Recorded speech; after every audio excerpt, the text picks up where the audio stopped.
একটা খবর দেখে রীতিমতো আক্কেল গ্রুপ দর্শক। সেটি হচ্ছে শাহজালাল বিমানবন্দরে 130 কোটি টাকার কোকেন সহ বিদেশি নাগরিক গ্রেপ্তার।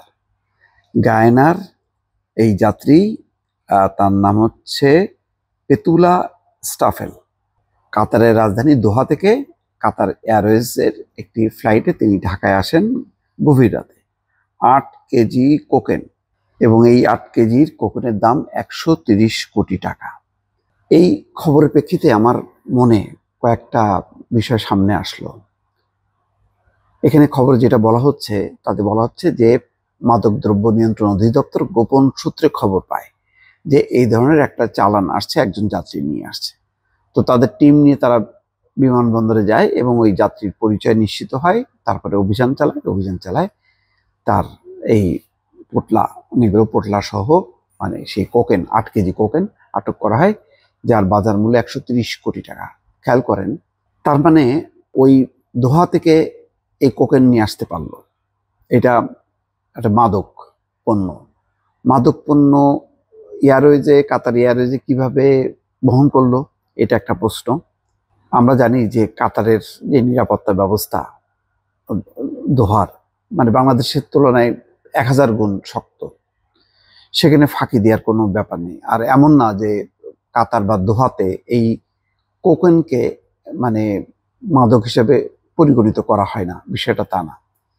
তার মানে এই ফ্লাইটটা এমন জায়গা থেকে আসছে, এমন ডেস্টিনেশন থেকে, সেই ডেস্টিনেশনটা এই করাপশনের সঙ্গে যুক্ত। তার মানে এটা কাতার থেকে লোড করা হয়নি, এটা অন্য হয়তো লোড করাই ছিল অন্য কোনো এয়ারপোর্ট থেকে। কোন এয়ারপোর্ট থেকে, কোন দেশ থেকে, এটা একটা প্রশ্ন। তারপরে দেখেন যে বাংলাদেশের চেকিংয়ে এটা যদি গোপন সূত্রের খবর না পাইতো তাহলে কি হতো? তাহলে এই 8 কেজি কোকেন কি নিয়ে যেতে পারতো? হয়তো পারতো, হয়তো পারতো না।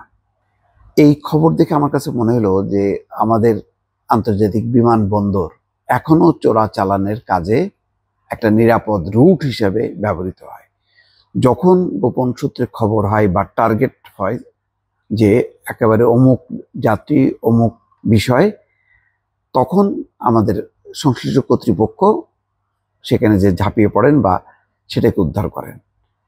কিন্তু মনে করেন গোপন সূত্রে খবর আসলো না, তাহলে কি পার হয়ে যেত? হয়তো হতো, এই হওয়ার সম্ভাবনাটা বেশি। গোপন সূত্র ছাড়া নর্মাল চেকিং এর মাধ্যমে স্বর্ণ বা অন্যান্য মাদক জাতীয় কোনো জিনিসপত্র উদ্ধার হয়েছে, এই সংখ্যাটা কিন্তু খুবই কম। সবই দেখবেন যে গোপন সূত্রের খবর পেয়ে। হয়তো কোন একটা ঝামেলা থাকে লেনদেনে, বনিবনা হয় না, সেই সূত্রটা তখন হয়তো জানায় দেয়।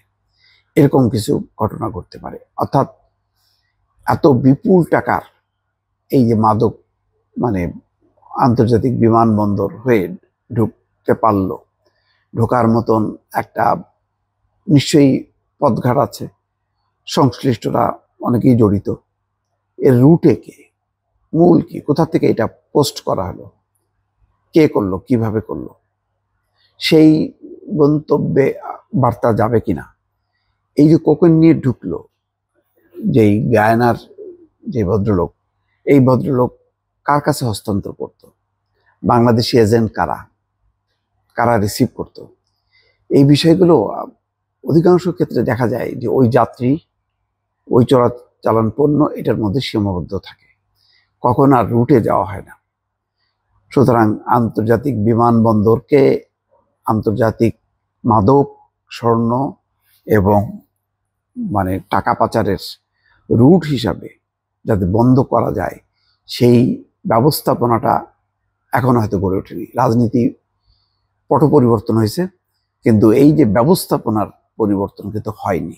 এটা মাথায় রেখে নতুন রাজনৈতিক সরকার সেইটা পদক্ষেপ নেবে কিনা, সেটা এখন প্রশ্ন। ভালো থাকবেন। আল্লাহ হাফেজ।